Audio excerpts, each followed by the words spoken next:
नमस्कार। विभाग विनोद में आज चर्चा पत्र और पत्रकारों की। जी हाँ, इसके कारण मौजूद। पिछले दिन एक खबरिया चैनल पर एक बहस देखने को मिली। प्रतिदिन जो बहसें होती हैं राजनीति को लेकर के। विभिन्न राजदलों के प्रवक्ता आते हैं, राजनीतिक समीक्षक आते हैं। लेकिन कल संभवतः पहली बार, या हुआ होगा पहले कभी, हाल के दिनों में तो नहीं देखा गया, एक खबरिया चैनल में एक मशहूर पत्रकार एंकर के रूप में थे। उन्होंने पत्र और पत्रकारों पर चर्चा रखी और अतिथि वक्ता के रूप में प्रख्यात 4 पत्रकारों को बुलाया। आशुतोष थे, राहुल देव थे, अभय सिंह थे, सतीश के सिंह थे आदि। इस प्रकार मशहूर, जिनकी एक ख्याति है और एक अच्छे पत्रकार के रूप में, एक निष्पक्ष निडर पत्रकार के रूप में इनकी एक विशिष्ट पहचान लोगों के बीच में है, उन्हें बुलाया था। चर्चा चल रही थी और खुलकर चर्चा लोगों ने की। पत्रकारों की, संपादकों की, मालिकों की, उनकी भूमिका इन दिनों पत्रकारीय दायित्व और कर्तव्य से इतर क्या रहे, अपेक्षा क्या है, उनका कर्तव्य क्या है, लेकिन कर क्या रहे हैं। मित्रों, चर्चा में जो बात खुलकर सामने आई वह यह एक दुखद पीड़ादायक हम पत्रकारों के लिए कि आज का पत्रकार दलाली कर रहा है। दलाल है वो, मालिक दलाल है, संपादक दलाल है, पत्रकार दलाल है, एंकर दलाल है।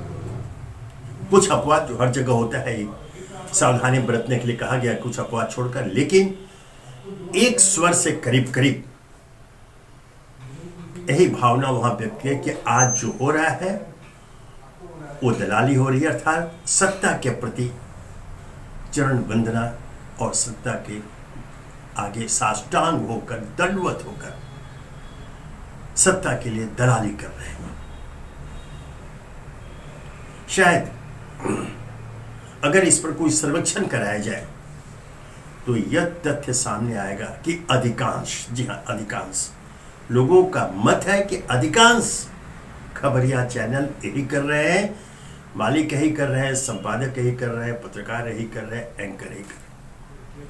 पत्रकारों और एंकरों की अपनी मजबूरी होगी, जो नीति निर्धारण होता है उच्च स्तर से, उनको उसी पर चलना पड़ता है। वो नौकरी करते हैं। कभी कभी यदाकदा बीच में अपनी व्यथा जरूर व्यक्त कर देते हैं और वहां से समझ में बात आ जाती है कि उनकी मजबूरी की, लेकिन ये एक हकीकत है। और अब जैसे मैंने कहा कि पीड़ादायक को चर्चा थी, पीड़ा इस बात की कि क्या यह जो एक पेशा के रूप में, पहले बोलते हैं कि अब पत्रकारिता नहीं है, अभी एक पेशा बन गया है। मित्रों, पेशा तो पहले भी था, बल्कि इस पेशा के शब्द कि पहले एक पवित्र शब्द लगा हुआ, पवित्र पेशा, इस बात को नहीं भूले। कल भी एक बात आई है और ये चर्चा हम होती है कि वो क्या करेंगे। जैसे अभी मैंने भी कहा कि जो संचालक है, जो संपादक है, वो नीति निर्धारण करते हैं और उसके अनुसार वो सारी बसें होती हैं। लेकिन यहां एक बात ध्यान रखना चाहिए। यह एक तर्क दिया जाता है कि करीब करीब सभी जो खबरिया चैनल हैं उनका मालिकाना हक किसी न किसी बड़े कॉर्पोरेट हाउस के पास है। और कुछ पत्रकार ने कोशिश की तो फिर उनका हश्र जो होता है, अभी एक मशहूर खबरिया चैनल जिसमें एक मशहूर पत्रकार उसके मालिक थे, वो उनकी पत्नी, अंततः उन्हें भी एक बड़ी कंपनी के हाथों बेच देना पड़ा। अभी ये पिछले सप्ताह की बात है। इस तरह की घटनाएं होती हैं। लेकिन यहां एक बात और भी ध्यान देने योग्य है। ये सही है कि कॉर्पोरेट हाउसेस के हाथों में संचालन है, लेकिन ये कब नहीं था। आज टीवी चैनल से पहले की बात कर ले, प्रेस की चुकी है, यहां तो हम सिर्फ खबरें चल कर, लेकिन उदाहरण स्वरूप पहले भी सारे प्रेस पर कब्जा, मालिकाना हक लगभग सारे बड़े कॉर्पोरेट हाउसेस का ही रहा है। अगर गिनाना शुरू करें तो जो सबसे बड़ा ग्रुप था टाइम्स ऑफ इंडिया ग्रुप साहूजैन का, हिंदुस्तान टाइम्स ग्रुप बिरला का, उन दिनों स्टेट्समैन था टाटा का, इंडियन एक्सप्रेस रामनाथ गोयनका का, सारे के सारे बड़े पूंजीपतियों के हाथों में ही रहा। बावजूद इसके उन दिनों जो पत्रकारिता होती है, कुछ साष्टांग दंडवत उस समय भी होते थे, लेकिन इतना नहीं जैसा कि आज खुल करके नग्न होकर निर्वस्त्र होकर के जिस तरह कर रहे हैं उस समय नहीं होता था। वह काल था जब पंडित जवाहरलाल नेहरू प्रधानमंत्री थे, कांग्रेस के एक छत्र राज था। बावजूद इसके उनके कतिपय कदमों, उनकी नीतियों पर जब प्रहार करना होता है तो खुल करके अखबार किया करते थे।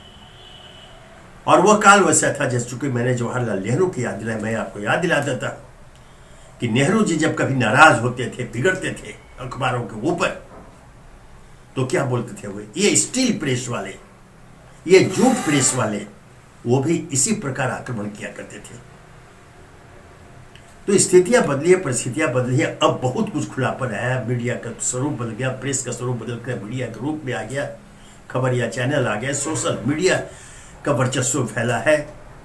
लोग अपनी बात अगर कहीं नहीं हुआ तो सोशल मीडिया पर चले जाते हैं, अपनी बात रखते हैं और उस पर बहस होती है, राष्ट्रीय बहस होती है। लेकिन पीड़ा तब होती है कि बावजूद इसके पत्रकारों को दलालों की श्रेणी में ही रखा जा रहा है। मैं भी यहाँ पर सुरक्षा बस बोल दूं कुछ अपवाद छोड़कर, लेकिन इसे ही कल की बहस जो मैंने कहा, वहां पर सबसे ज्यादा मुखर थे आशुतोष। उन्होंने स्पष्ट कहा कि जी हाँ है वो। मालिक का अपने अगर उनको दिलचस्पी है किसी खास में तो वो संपादक को बोलता है, संपादक ये वहां लाचार है। संपादक अपने अधीनस्थ पत्रकारों को निर्देश देता है और उसी के अनुसार उसी विषय पर बहसें चलती हैं, और जो कोण, जो एंगल लिए जाते हैं बहस में, वो भी पूर्व निर्धारित होते हैं।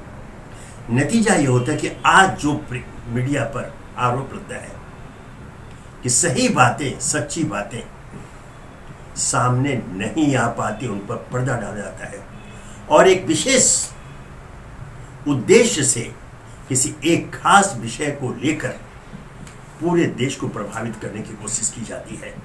विशेषकर आज जो आरोप लगते हैं मीडिया के ऊपर, वह यह, विशेषकर खबरिया चैनलों के ऊपर, कि जानबूझकर सत्ता पक्ष अर्थात सरकार के हित में मुख्य मुद्दों से ध्यान बटाने के लिए कोई एक मुद्दे तैयार कर दिए जाते हैं, जैसे वर्तमान कालखंड में हो रहा है।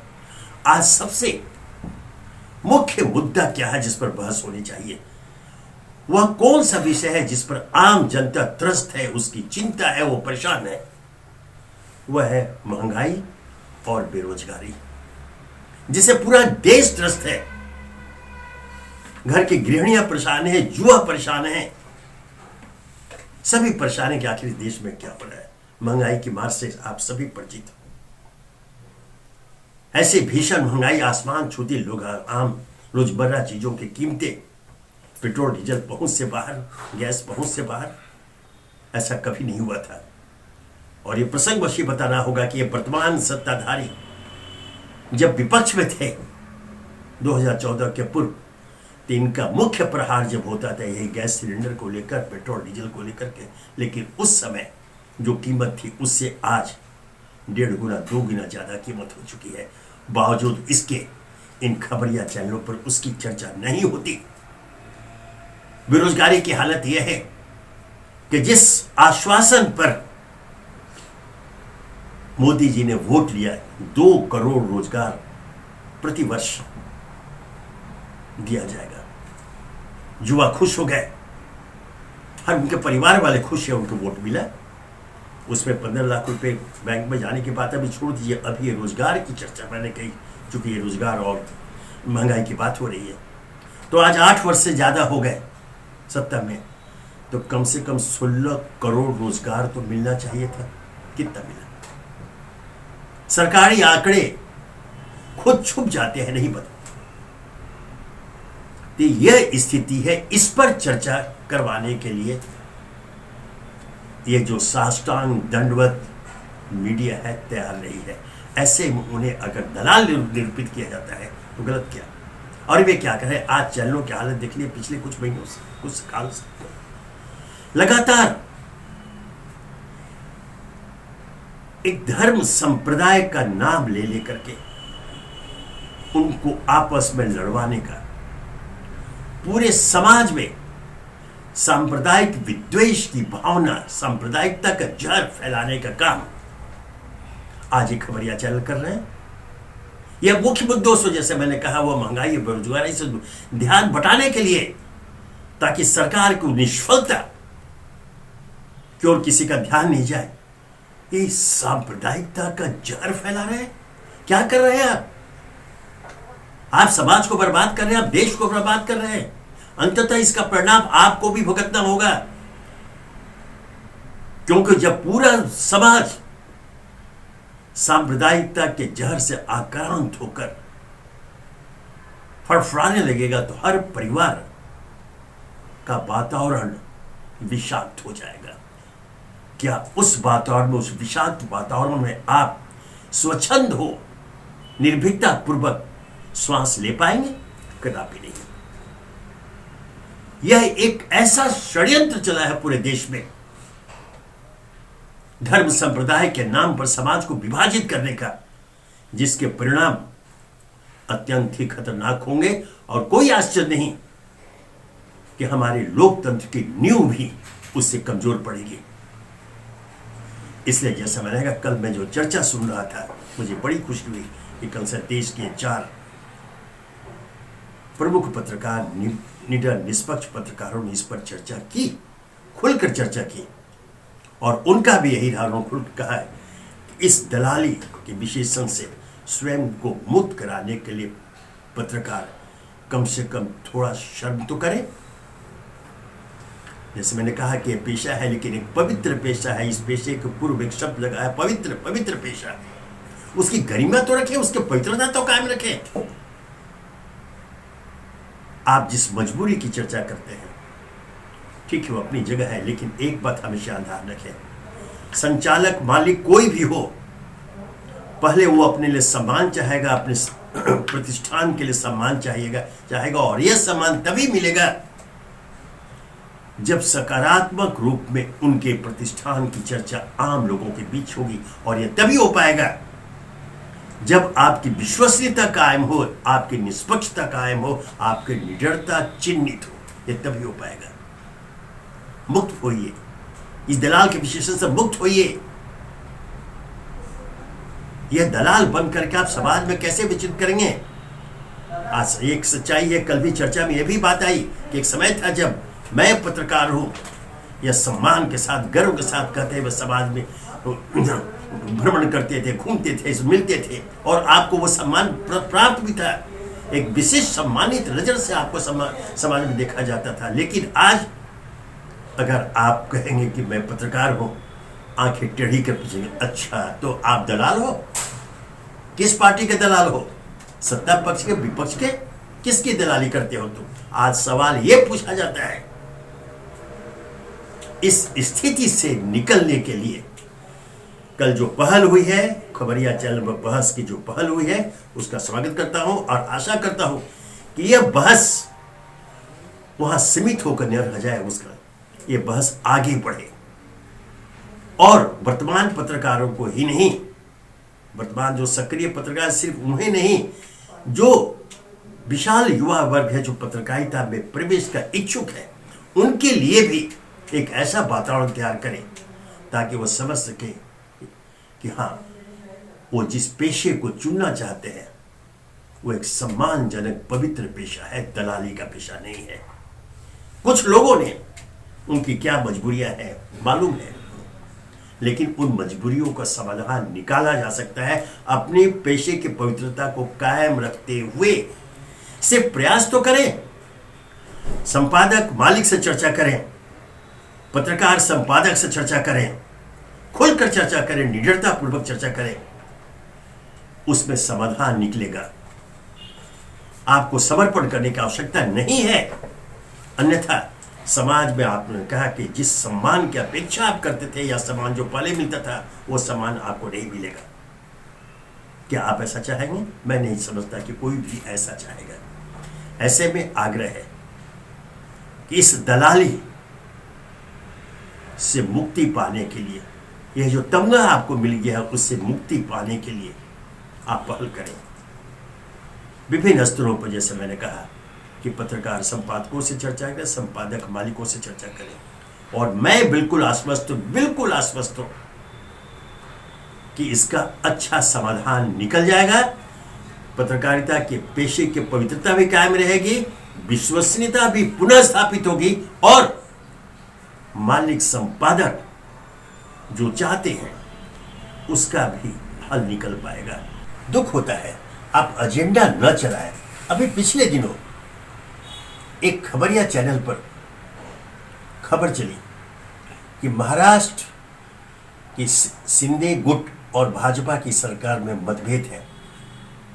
सरकार के अस्तित्व, उसकी स्थिरता को लेकर के सवालिया निशान किए गए, जबकि ऐसा कहीं कुछ नहीं है। स्वयं वो जानते हैं, वो चैनल के मालिक जानते हैं, संपादक जानते हैं, पत्रकार भी जानते हैं। बावजूद इसके इस खबर को चलाया गया। वही मैंने कहा कि एजेंडा के तहत जो किया जाता है किसी के हित में, ऐसा नहीं होना चाहिए।